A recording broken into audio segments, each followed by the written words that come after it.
காணப்போகிற விருந்தினர் யாருன்னு பார்த்தீங்கன்னா முன்னாள் சட்டமன்ற உறுப்பினர் காங்கிரஸோட பொதுச் செயலாளர். அண்ணா வணக்கம். வணக்கம். யூடியூப் நேயர்கள் அனைவருக்கும் என்னுடைய மனமார்ந்த வாழ்த்துக்களும் நன்றிங்க. இப்போ ஒரு தரப்பில் சொன்னார்னா 234 தொகுதியில் நிற்கக்கூடிய கெப்பாசிட்டி எங்ககிட்ட அந்தளவுக்கு மக்கள், அதாவது கட்சிக்காரர்கள், தொண்டர்கள் அது இருக்காங்க. அதனால் 234 தொகுதியை ஃபேஸ் பண்ணக்கூடிய தைரியமும் மக்களை சந்திக்கின்ற மனோதிடமும் எங்களுக்கு இருக்குன்னு சொல்லியிருப்பார். நீங்கள் தனியாக நிற்க முடியுமா? கூட்டணியில் இருக்கிறதுனால தான் நீங்கள் சீட்டு வாங்குறீங்க காங்கிரஸ். இப்போ பொதுமக்கள் இடம் நீங்கள் பார்த்தீங்கன்னா காங்கிரஸில் ஆளே கிடையாது, இளைஞர்களே கிடையாது காங்கிரஸில். ஏன் நேற்று முந்தின நாள் முகவர்கள் வாக்குச்சாவடி முகவல் கூட்டம் நடந்தது பவனில். அதுக்கப்புறம் அறிமுக கூட்டம், பயிற்சியாளர் கூட்டம், இந்த மாதிரி நடக்கும்போது ஃபுல்லாக நானே பார்க்குறேன். எல்லாம் தெரியாத முகமாக எனக்கு புதிய முகங்களாக இருந்தது. எப்பவுமே ஏற்கனவே வந்த முகம் தான் ரிட்டர்ஷன் ஆகும். நேற்று பவனில் பார்க்குறேன் எல்லாம் புதிய முகங்கள், எல்லாம் அவங்கள பயிற்சியாளராக போட்டிருக்காங்க, எல்லாம் வந்திருக்காங்க.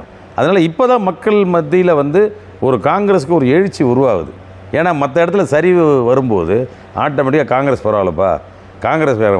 எனக்கு ஒரு ஏடிஎம்கே இந்த முன்னாள் எம்எல்ஏ பழக்கருப்பியா பேசுறது தான் ஞாபகம் வருது. அவர் சொல்லுவார், அதிமுககாரன் காதில் போட்டுக்கிற தோடை அறுத்துன்னு போடுவான், ஆனால் இன்னொருத்தவங்க காதையே அறுத்து போடுவாங்க அப்படின்னு சொல்கிறார். அது அவர் சொன்னது அவர்கிட்ட கேளுங்க. இல்லை, அவர்கிட்ட சொன்னால் இப்போ நீங்கள் கூட்டணியில் இருக்கீங்க, கூட்டணியில் இருக்கிறப்போ உங்களுக்கு தெரியாதது ஒன்றுமே இல்லை. இப்போ அரசியல் விமர்சகர்கள் எல்லாருமே என்ன கூடுறாங்கன்னு நீங்கள் பார்த்தீங்கன்னு வச்சுக்கோங்களேன். இப்போ செல்வ பெருந்தகை சார் தலைவராக இருக்காருன்னா அதுக்கு ஒரு கூட்டம் இருக்குது. அவர் தலைவர்லேருந்து தூக்கிடுங்க, அவர் தலைவர்லேருந்து தூக்கிடுங்க அப்படின்னு சொல்லிட்டு இப்போ எல்லாருமே உங்களுக்குள்ள தெரிஞ்ச மூஞ்சிகள் கூட தான் நீங்கள் சண்டை போடுறீங்க. புது ஆட்களுக்கு வாய்ப்பு தரல. வாய்ப்பு தராத பட்சத்தில் காங்கிரஸ் எப்படி வளரும்? இல்லை, இதாவது காங்கிரஸ்ன்றது ஒரு மிகப்பெரிய கடல். இந்த கடலில் நீங்கள் ஒரு சொம்பில் தண்ணி தூக்கி வெளியில் ஊற்றிட்டா கடல்லே காணாமல் போயிடுச்சு சொல்ல முடியுமா? சொம்பு தண்ணி தான் வெளியில் போகும், ஆனால் கடல் வத்தாத கடல். அதுபோல் தான் காங்கிரஸ் கட்சியும். இதில் ஒவ்வொருத்தரும் ஒரு எதிர்பார்ப்பு இருக்கும். ஒரு இளைஞனா தன்னோட படிப்புக்கு ஏற்க ஒரு வேலை வாய்ப்பு அவனுக்கு வேணும், அவன் குடும்பத்தை நிர்வாகம் பண்ணுறதுக்கு வருமானம் வேணும். ஸோ அந்த வேலை வாய்ப்புகளை எந்த கட்சி கொடுக்குது, ஸோ அந்த கட்சி மேலே ஈர்க்கப்படுவாங்க. அதே மாதிரி இப்போ குடும்ப தலைவிகளா அவங்களுக்கு மாதந்தோறும் அந்த தொகுப்பூதியம்னு ஒன்று கொடுக்குறாங்க, அந்த உரிமை தொகைன்னு. அது மாதிரி அவங்க என்ன பார்க்குறாங்க, ஒரு 1000 ரூபாய் அக்கௌண்ட்டில் மாதம் வந்ததுன்னா நம்ம குடும்ப செலவெல்லாம் நம்ம அட்ஜஸ்ட் பண்ணிக்கலான்னு. அதனால் அந்த கொடுக்குற தேர்தல் வாக்குறுதியை பொறுத்து வாக்காளர்கள் அதிகமாவதும் வாக்காளர்கள் ஈர்க்கப்படுவதும் அது இயற்கை. இல்லை, என்னோட கேள்விக்கு உங்களோட பதில் இது இல்லை. என்ன கேட்குறேன்னா, இப்போ ப. சிதம்பரத்தோட பையன் எம்பி ஆகிறாரு, கிருஷ்ணமூர்த்தியோட பையன் விஷ்ணு பிரசாத் எம்பி ஆகுறாங்க. இப்போ அதே மாதிரி நீங்கள் வாழையாக ஒரு ஃபேமிலி பேக்ரவுண்டு உள்ளவங்க தான் வந்துட்டு இருக்காங்களே தவிர புதுசாக யாருமே வரல. நீங்கள் அதுக்குன்னு இவங்கள சொல்லக்கூடாது. இப்போ சுதா எந்த பேக்ரவுண்டே இல்லாமல் வந்தாங்களே, அப்படி கிடையாது. நீங்கள் அவங்கள மாதிரி நிறைய பேர் இருக்காங்களே இப்போ காங்கிரஸில். இல்லை, அந்த வாய்ப்புகள்ன்றது அந்தந்த நேரத்தில் தேர்தல் நேரத்தில் அதெல்லாம் எல்லாருக்கும் கொடுக்கப்படும், ரொட்டேஷனில் கொடுப்பாங்க. எனக்கு எத்தனை இதுவரை நான் 3 தடவை தேர்தல் நின்றுருக்கேன். நான் 2 தடவை சட்டமன்ற தேர்தல் நின்றுருக்கேன், ஒரு தடவை நாடாளுமன்றத்தை அட்டன் பண்ணியிருக்கேன். ஸோ 3 தேர்தல் நான் எனக்கு கொடுத்துருவேன். எனக்கு கொடுத்தாங்கல்ல, அப்போ நான் புதிய முகம் தான். ஆனால் அதுக்காக எங்கள் அப்பா பார்த்து தான் கொடுத்தான்னு சொல்ல முடியாது. நான் யூத் காங்கிரஸில் வேலை செஞ்சுருக்கேன். நான் இளைஞர் காங்கிரஸில் ஒரு பொதுச்செயலர், மாநில பொதுச்செயலராக நான் ஏறத்தாழ 9 வருஷம். அந்த பதவி கூட நான் உடனே வாங்கலை. ஒரு பெரிய மாநாடு இங்கே ஆவடியில் போட்ட துணைக்கலா கேம்ப்னு ஒரு இடம் இருக்குது. அங்கே மொத்தம் கூட்டம் ஏறத்தாழ 3000 பேர். அதாவது டெல்லியிலேருந்து, பாண்டிச்சேரியிலேருந்து, கர்நாடகாவிலேருந்து, எல்லா மாநிலத்திலேருந்தும் முக்கிய அமைச்சர் வந்தாங்க, மத்திய அமைச்சர் வந்தாங்க, ஒரு கவர்னர் வந்தாங்க. அது மாதிரி எல்லாருமே ஆல் இண்டியா லெவல்லலாம் வந்தாங்க. அவ்வளோ பேர் கூட்டி ஒரு நிகழ்ச்சி பண்ணேன். அப்புறம் நான் பதவியிலே கிடையாது, பதவியே இல்லாமல் ஒரு துணைக்கலா கேம்பில் பண்ணேன். 2000 பேருக்கு மேலே நாங்கள் பிரியாணி அப்போவே பரிமாறினோம். மட்டன் பிரியாணியோட சுவையான விருந்து. ஏன்னா வெளி மாநிலத்துலேருந்து வராங்க இல்லையா, வெஜிடேரியனும் வச்சுருந்தோம், நான் வெஜிடேரியனும் போட்டோம். எதுக்காக சொல்ல வரேன்னா, பதவியே இல்லாமல் நான் வேலை செஞ்சு அதுக்கப்புறம் என்னோட அனுபவத்தை பார்த்து, நான் செய்கின்ற பணியை பார்த்து அந்த மாநில தலைவர் சிடி மையப்பன் அவர் என்ன பண்ணார், என்னப்பா நீ இவ்வளோ வேகமாக செய்கிறிய, உடனே என்ன உன்னை மாநில பொதுச்செயலராக போடுறேன் அப்படின்னு என்னை மாநில பொதுச்செயலர் அப்பாயின்ட் பண்ணார். ஸோ அந்த மாநில பொதுச்செயலர் எப்போது நான் கட்சி வேலைலாம் பண்ணும்போது நான் எதிர்பார்க்கல.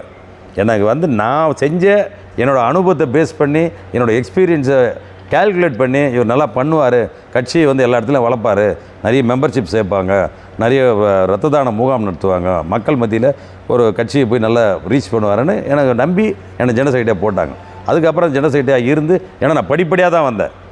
எங்கள் அப்பா ரெக்கமெண்டேஷன் மட்டும் இல்லை, நான் படிப்படியாக என்னோட பணியை என்னோட திறமையை நிரூபித்த பின் தான் எனக்கு சட்டமன்ற தேர்தலில் இது கொடுத்தாங்க, வாய்ப்பு கொடுத்தாங்க.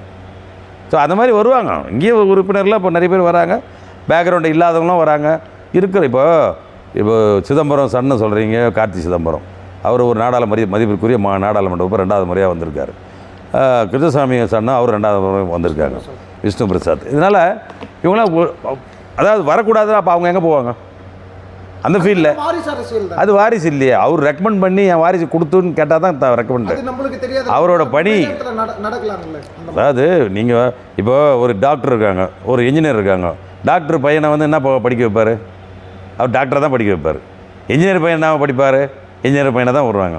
அந்த மாதிரி அவங்க என்ன பண்ணுறாங்க, அது படிப்பு. இது வந்து அது வந்து ஒத்துக்கிறீங்க. அப்போ வந்து தொண்டை வந்து கடைசி வரையும் தொண்டனாவே இருக்கணும். இப்போ நீங்கள் எம்எல்ஏ, அப்போ உங்கள் பையனை எம்எல்ஏ ஆக்கிடுவீங்க. நான் எப்படி எம்எல்ஏ ஆக முடியும்? நீங்கள் அப்படி தானே சொல்கிறீங்க? இல்லை அதாவது நான் அந்த படிப்பில் வந்து நம்ம வரும்போது, படிப்பில் வந்து ஒரு அப்பா இருக்கார், ஒரு குடும்ப தலைவர், அவர் இன்ஜினியராக இருக்கார்.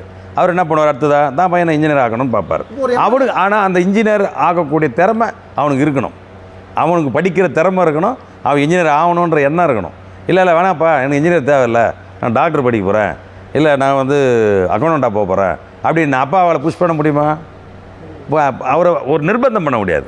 அது மாதிரி தான் இப்போ அரசியலில் வந்து இப்போ எங்கள் அப்பா வந்து என்னை வந்து நிர்பந்தம் பண்ணி, இல்லைப்பா நீ வந்து தான் ஆகணும் அப்படின்லாம் என்ன சொல்லவே இல்லை.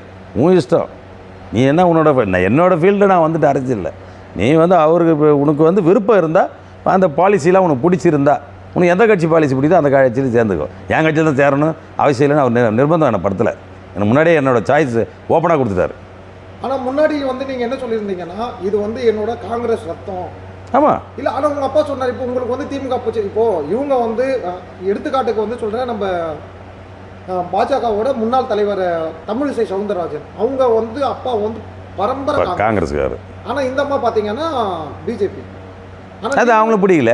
ஆனால் நீங்கள் ஒரு பேட்டியில் வந்து இப்போது என்ன சொன்னீங்கன்னா, நான் வந்து பரம்பரை காங்கிரஸ். இப்போ வந்து இப்போ இதுலேருந்து வந்து நம்ம எங்கள் அப்பா வந்து பரம்பரையாக வராரு. அவர் அந்த காலத்தில் எங்கள் அப்பாவுக்கு முன்னாடி எங்கள் தாத்தா இருந்தார், தாத்தாவுக்கு முன்னாடி கொள்ளு பார்த்தா இருந்தார். அவங்கெல்லாம் அப்படியே அதே வழியாக வந்துட்டாங்க. அது அப்போ எனக்கு அந்த எங்கள் அப்பா கூடவே நான் அவரோட கவனிப்பு, ஒவ்வொரு நாளும் அவர் செய்கிற பணி, ஒரு கட்சி வேலை போகிறாரு, ஒரு மீட்டிங் பேசுகிறாரு, ஒரு 10 பேரோட கலந்துரையாடல் பண்ணும்போது எனக்கு அந்த ஈர்ப்பு வருது. அப்போ நான் ஈர்க்கப்படுறேன். ஆனால் இதே எங்கள் அண்ணன் வரல, அரசியலுக்கு எங்கள் அண்ணன் வரல. ஏன்னா அவருக்கு அது பிடிக்கல, அரசியலே அவருக்கு பிடிக்கல, அவர் ஒதுக்கிட்டார், அவர் வேறு லைனில் போகணுன்னு. ஆனால் எனக்கு பிடிச்சது. ஸோ எங்கள் அப்பா பண்ணது, மக்களை வந்து சந்திக்கிறது, அவங்களுக்கு வேண்டிய உதவிகளை செய்கிறது, ஒரு பிளாட்ஃபார்ம் வேணும் இல்லையா? ஒரு மக்களை போய் ஏதாவது வேலை செய்யணும்னா நம்ம ஒரு அதிகாரத்தை தானே செய்ய முடியும். அதிகாரம் இல்லாமல் நம்ம ஹெல்ப் பண்ண, ஒரு ரேஷன் கார்டு அப்ளை பண்ணுறாங்க, ஒரு பட்டா மாற்றம் கேட்குறாங்க, ஒரு டிஜிட்டல் கார்டு ஏதாவது இபி சர்டிஃபிகேட்டை அப்ளை பண்ணுறாங்க. இதுக்கெல்லாம் நான் ஒரு ரெக்கமெண்டேஷன் லெட்டர் கொடுத்தா உடனே நடக்கும், சிபாரிசு லெட்டர் கொடுக்கும்போது. இது வந்து தொண்டு வழியாக நடக்கிறது தானே. இப்போது நீங்கள் பொதுமக்கள் சொல்கிறீங்க, உங்களோட கொள்கைகள் வேறு, திமுகவோட கொள்கைகள் வேறு. ஸ்டார்டிங் வீடியோ ஆரம்பிக்கிறதுக்கு முன்னாடி அவங்க திராவிட மாடல். உங்கள் தலைவர் வந்து பார்த்தீங்கன்னா காங்கிரஸுக்கு பேசுகிறத விட திமுக தான் பேசுகிறாரு. இப்போ இங்கே வந்து எதனா ஒரு திமுக பிரச்சனைன்னு வச்சுக்கோங்களேன், திமுக காரராகவே மாறிடுறாரு. அதை எப்படி பார்க்குறீங்க? இல்லை, அதாவது தொண்டர்கள் மத்தியில் அது ஒரு சில சலிப்பு இருக்குது, அவங்களுக்கும் ஒரு ஆதங்கம் இருக்குது. இந்த மாதிரி வந்து நம்ம ஒரு கூட்டணி கட்சியாக வந்து கூட்டணின்னா அதுக்காக அவங்க சொல்கிறதுக்கெல்லாம் வாய் மூட்டு போக முடியாது. இப்போது ஜனநாயகத்தில் வந்து எப்படி ஒரு ஆளுங்கட்சி இருக்கோ அதுக்கு ஏற்ற மாதிரி எதிர்கட்சியும் இருக்கணும். எதிர்கட்சியே இல்லாத ஆளுங்கட்சி காட்டாற்று ஆட்சியாக மாறிடும். ஸோ எதிர்கட்சி இருந்ததுன்னா எதிர்கட்சி வந்து குறைகளை சுட்டி காட்டுவாங்க. இந்த ஸ்கீம் அனௌன்ஸ் பண்ணிங்க, இந்த ஸ்கீமில் இவ்வளோ ஃபண்டு வந்து தவறுதலாக முறைகேடாக பயன்படுத்தப்பட்டுள்ளது, அதனால் அப்படின்னு அந்த எதிர்கட்சிக்காரன் குரல் கொடுக்கும்போது அப்போ என்ன ஆகும்? ஆளுங்கட்சி அது ஆக்ஷன் எடுப்பாங்க. ஸோ நீங்கள் கேட்கவே மாட்டேங்கிறீங்களே. இப்போ வந்து அதே கூட்டணியில் 2011 பார்த்தீங்கன்னா ஏடிஎம்கே கூட்டணியோட தேமுதிக இருந்தது, கூட்டணி தான் இருந்தாலும் அவங்க தப்பு பண்ணுறாங்கன்னு எதில் கேட்டாங்களே, நீங்கள் உங்கள் தலைவர் ஏன் அதெல்லாம் கேட்க மாட்டேங்கிறாங்க? அது கேட்போம், அது நேரம் வரும்போது கேட்போம், இப்போ கேட்காம இருக்கோம். இந்த இப்போ இன்னும் நேரம் எதிர்பார்த்துட்டு இருக்கீங்க. அதாவது இன்னும் என்ன இருக்குது, நெருக்கம் வரும்போது இப்போ நம்ம சொல்ல வேண்டிய சில தவறுகளை சுட்டி காட்டுறோம், அது நாசுக்காக சொல்கிறோம். மற்றவங்க எதிர்கட்சி மற்றவங்களாம் வந்தோன்னா கொஞ்சம் ஆழமாக ஆணித்தரம் பேசுவோம். நாங்கள் ஊசி வாழைப்பழத்தில் ஏற்றுறோம், ஊசி மாதிரி ஏற்றுறோம். ஆர்எஸ்எஸ் தலைவர் வந்து 75 வயசு சொன்னோடனே அடுத்த 5 நிமிஷத்துலேயே தனியார் சேனலுக்கு வந்து செல்வ பெருந்தகை சார் வந்து பேட்டி கொடுக்குறாரு. இந்த அஜித் வந்து செத்து போயிடறாங்க, அண்ணா யூனிவர்சிட்டி ரேப் நடக்குது, அதுக்கெல்லாம் உங்கள் தலைவர் வாயே திறக்க மாட்டேங்கிறாங்க. ஏன் அதில் நாங்களாம் குரல் கொடுக்குறோம்ல? தலைவர் தான் எல்லாத்தையும் கொடுக்கணுமா? தலைவர் தான், தொண்டர்கள் கூட பேசலாமே. நாங்கள் தலைவரை வந்து நாங்கள் கான்டாக்ட் பண்ணுறோம் அவர்கிட்ட வந்து பேசுறதுக்கு, அவர் வந்து அதை ரெஸ்பான்ஸே பண்ண மாட்டேங்கிறாங்க. அது நீங்கள் திமுக இருந்துச்சுன்னா அதுக்கான ரெஸ்பான்ஸே உங்கள் தலைவர்கிட்ட இல்லை. அவர் வந்து காங்கிரஸா இல்லைன்னா திமுக, அது நீங்கள் தான் கேட்கல. இல்லை, அவர் ஆரம்பத்துலேருந்தே வந்து பார்த்தீங்கன்னா இதே வந்து அவர் வந்து தலைவர் பதவியாக ஏற்கும்போதே முதல்ல நம்ம சுயமாக இருக்க போகிறோமா, நம்ம சுயத்தை இழக்க போகிறோமான்னு மேடையிலே பேசினார். நாம் காங்கிரஸ் கட்சி சுயமாக இருக்கிற போகிறோமா அல்லது சுயத்தை இழந்து ஒரு இடம் கை கட்டி நிற்க போகிறோமான்னு சொன்னார். அப்போவே அவர் ஏற்று தானே ஆரம்பமே வேகமாக தானே சிக்ஸர் அடிச்சார். கை கட்டி நிற்க போகிறோமா, அதுக்கு பதில் வந்து இப்போ கை கட்டி நிற்கிறாரு. இல்லை அந்த மாதிரி அவரே கேட்டுட்டு நாங்கள் வந்து நாம் சுயமாக இருக்கணும், நம்ம கட்சியை வளர்க்கணும், 234 தொகுதியில் பலமான ஒரு கட்டமைப்பை உருவாக்கணும். இது அதுக்காக தானே இன்றைக்கி நாங்கள் வில்லேஜ் கமிட்டிஸ் போடுறோம், பூத் கமிட்டிஸ் போடுறோம், எல்லாத்தையும் ஃபில்அப் பண்ண ஏன் பண்ணுறோம்? அதெல்லாம் கரெக்டாக இருந்தால் அடித்தளம் கிராமம் தான் வந்து இந்த நாட்டோட அடித்தளம். அந்த கிராமம் வந்து அந்த பேஸ்மெண்ட்டை நாங்கள் போட்டோம்னா அது மேலே சீக்கிரமாக பக்கா பில்டிங் கட்டிடலாம். விவசாயமும் வந்து ஒரு நம்மளோட இதுவும் சொல்லலாம், கரெக்டுங்களா? இப்போ வந்து புதுசாக ஆரம்பித்த விஜய், சினிமா நடிகர் விஜய் பரந்தூருக்கு வந்து அவ்வளோ குரல் கொடுக்குறாங்க. நீங்கள் பரந்தூருக்கு வந்து ஒரு குரல் காங்கிரஸ் சார்பாக இதுவரை ஒரு குரல் கூட கொடுக்குறது. இப்போ 2 நாளுக்கு முன்னாடி பார்த்தீங்கன்னா அந்த இடம்லாம் ரீச் ஆகிருக்கு. இல்லையே, மக்களே ஒத்துக்கிட்டு போய் அவங்க வந்து ரீச் பண்ணி கொடுத்துட்டாங்களே. அதாவது ஆரம்பத்தில் இருந்தது ஒரு எதிர்ப்பு இருந்தது, இல்லைன்னு சொல்லலை. அதுக்கப்புறம் அவங்களே வந்து புரிஞ்சுக்கிட்டாங்க. ஒரு இன்ஃப்ராஸ்ட்ரக்சரல் டெவலப்மெண்ட் வந்து ஒவ்வொரு 5 வருடம் ஒவ்வொரு 10 வருடத்துக்கு நடந்துகிட்டே இருக்கும். அது நடக்க தான் நாடு வந்து ஒரு முன்னேற்ற பாதை நோக்கி போகும். போராட்ட குழு தலைவர் என்ன சொல்றாருன்னா, இது நாங்கள் வந்து ரீஸ்டர் பண்ணல, ஏற்கனவே வெளியில் வாங்கி வச்சிருந்தவங்க தான் வந்து ரீஸ்டர் பண்ணுறாங்க, எங்களுக்கும் அதுக்கும் சம்மந்தம் இல்லை, இது வந்து ஒரு திருப்பி விடுற மாதிரி இருக்கு. இல்லையா, அவங்களுக்கு ஏதோ இத்தனை கட்சி, அதாவது எத்தனை பேர் ஏறத்தாழ 9 கோடி ரூபாய் மேலே இழப்பீடு கொடுத்துருக்காங்கன்னு நினைக்கிறேன் ஒரு குடும்பத்துக்கும். அந்த அளவுக்கு அவங்க நிலத்தை கொடுத்து அவங்க ஒன்றும் நடு ரோட்டில் விட்டுல, அவங்க பொதுமக்களோட பயன்பாட்டிற்காக பொதுவாக ஒருத்தர் தனியாக அனுபவிச்சிருந்ததை பொதுமக்கள் இப்போ மெட்ரோ ட்ரெயின் போடுறோம், இன்ஃப்ராஸ்ட்ரக்சர் டெவலப்மெண்ட்டு, அதில் எத்தனோ வீடுகள் எத்தனோ நிலங்கள்லாம் பாதிக்கப்படுது. அதுக்காக வந்து அப்படியே விட்டுற முடியுமா? அந்த கடையெல்லாம் கார்னர்லாம் அந்த ரோடு வைடனிங்கில் போகும்போது அந்தந்த ஓரத்தில் இருக்கிற வியாபார ஸ்தலங்கள் வீடுகள் எல்லாம் இடிக்கப்பட்டு அகலப்படுத்தப்பட்டது அந்த மெட்ரோ பணிக்காக. அப்போது அதுக்கு உண்டான இழப்பீடு கொடுத்துட்டாங்க, அவங்க மெட்ரோ கொடுக்குறாங்க. விவசாயத்தை அழித்து தான் வந்து விமான நிலையம் கட்டணுமா? விவசாயத்தை அழிக்கணும் இல்லை, விவசாயத்துக்கு வேண்டிய நிலத்தை வைத்துக்கொண்டு மேற்கொண்டு இருக்கிற அதிகப்படியான விளை நிலங்கள் இல்லாதது, அதாவது விளைச்சலே இல்லாதது, விளை நிலங்கள் ஆதாரத்தோட போராட்டக்குழு தலைவர் வந்து காட்டுறாங்க. ஏதாவது ஒரு சில இடத்துல கிராஸ் வரலாம், ஒரு கார்னரில் வரலாம். ஏன்னா முழுசாக மொத்தமே விளை நிலங்கள்னால் ஒரு 10,000 ஏக்கர் 5,000 ஏக்கர் அப்படியே விளையாத நிலமை அவ்வளோ இருக்காதுல்ல. சில இடத்துல விளையும், சில இடத்துல விளையாமல் இருக்கும். அந்த இடத்துல அந்த கிராசிங் வரும். அதிமுக ஆட்சியிலையுமே வந்து நிறைய இந்த மாதிரி திட்டங்கள்லாம் வந்தது, விவசாயத்தை அழிச்சிட்டு வந்து பண்ணவே இல்லை. நீங்கள் பார்த்தீங்கன்னா கீழம்பாக்கம் பேருந்து நிலையம்லாம் அதெல்லாம் வந்து காலியான வந்து பொட்டல் காடு தான். ஐயா, அந்த மாதிரி இடத்துலலாம் வந்து தேர்ந்தெடுக்க முடியும், விவசாயத்தை அழிச்சிட்டு தான் பண்ணணுமா? இல்லை, அது வந்து இப்போது அந்த வயபிலிட்டின்னு ஒன்று இருக்குது. அவங்க இப்போ வராங்கன்னா அந்த ஸ்டேட் அத்தாரிட்டிஸு ஆல் இண்டியா லெவல்லேருந்து வரவங்க வந்து ஆஃபீஸர்லாம் பார்க்குறாங்க, இடத்த பார்த்து அதுக்கு ரூட் மேப் போட்டு அந்த தட்பவெட்ப அந்த சூழ்நிலை, ஒரு ஃப்ளைட்டு டேக் ஆஃப்லேருந்து திருப்பி லேண்டிங் வரலாம், மேலே பத்திரமா ஏறி திருப்பி கீழே பத்திரமா இறங்கணும், அது வரலாம் அந்த ரூட் வந்து வயபிளாக இருக்கா, அந்த இன்டர்நேஷ்னல் ஸ்டாண்டர்டுக்கு அது அக்செப்ட் ஆகுதா, இதெல்லாம் அதுக்கு மாதிரி காற்றோட்டம் இதெல்லாம் கண்டிஷன்லாம் போடுவாங்க. அந்த மாதிரி கண்டிஷன்லாம் ஃபுல்ஃபில் ஆகும்போது தான் அதை பண்ண முடியும். ஏன்னா ஃப்ளைட்டுன்றது ஒரு லேஸ்பட்ட விஷயங்கள் இல்லை. இப்போ கூட ரீசெண்டாக ஒரு இடத்துல அகமதாபாத்தில் அவ்வளோ பெரிய ஒரு லேண்டிங் கிராஷ் ஆச்சு. அதனால் ஆமாம், அதனால் வந்து அது வந்து நம்ம ரிஸ்க் எடுக்க முடியாது. ஸோ எந்த நேரத்தில் வேணாலும் போட்டுற முடியாது அந்த வழியை. இப்போ ஹைவேஸ் போகிறோன்னா வேறு விஷயம், ஏன்னா மேலே உயர பறக்கும்போது அது ஆபத்து அதிகம் இருக்குது. புரட்சி தமிழர் எதிர்கட்சி தலைவர் எடப்பாடி பழனிசாமி அவர் வந்து பார்த்தீங்கன்னா இப்போ ரோட் ஷோ எல்லாமே மக்களை சந்திச்சுட்டு இருக்காரு. அதில் வந்து நீங்கள் எல்லா வீடியோவுமே நீங்கள் பார்த்துருக்கலாம். மக்கள் வந்து அவ்வளோ நீங்கள் எப்போ ஆட்சிக்கு வருவீங்கன்றது மக்கள் கேட்டுட்டு இருக்காங்க அவர்கிட்ட. அதே இந்த திமுகவோட ஆட்சி பிடிக்கல, காங்கிரஸ் பிடிக்கலன்றதானே. அதே வந்து இவங்களா போகிற வழியில் அங்கங்கே 4 பேர் செட் பண்ணி வச்சு ஏஐ மாதிரி நீ வந்து கேளு, இந்த மாதிரி வந்து நாங்கள் ஆட்சி அமைக்க எப்போ வர்றீங்க, நீங்கள் எப்போ ஆட்சிக்கு உங்களுக்கு நாங்கள் எதிர்பார்க்குறோம் அப்படின்னு நீ கேளு, அதுக்கு நான் பதில் சொல்கிற மாதிரி சொல்கிறேன். இதெல்லாம் டெக்னிக்கலாக வந்து பப்ளிக்கில் இதெல்லாம் கிமிக்கு. இது வந்து ஒரு திமுக வந்து பண்ணால் உண்மையிலே வந்து மக்கள் வந்து கேட்குறாங்க, அண்ணா திமுக பண்ணால் வந்து அது வந்து இல்லை. இப்போது எடப்பாடியார் பார்த்தீங்கன்னா ஆரம்ப கட்டத்தில் நானே கூட அவர் பேசுகிற பேச்சுக்கள் கொஞ்சம் நல்லா ஒரு கருத்து ஆழமாக நல்லா வந்து சரியான முறையில் ஜட்ஜ் பண்ணி பேசக்கூடிய விஷயங்களாக இருந்தது.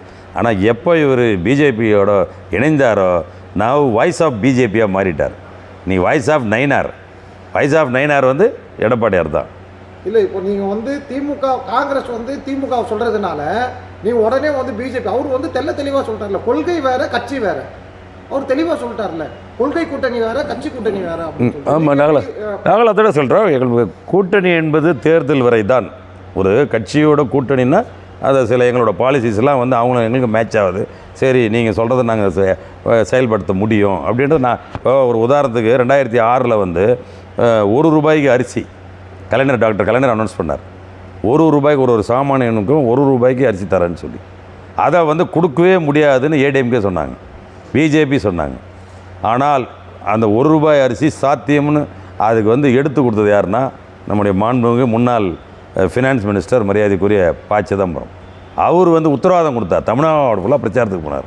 ₹1 ஒரு கிலோ ₹1 அரிசி கொடுக்க முடியும்னு அவர் வந்து அந்த நேரம் வந்து சொன்னார்.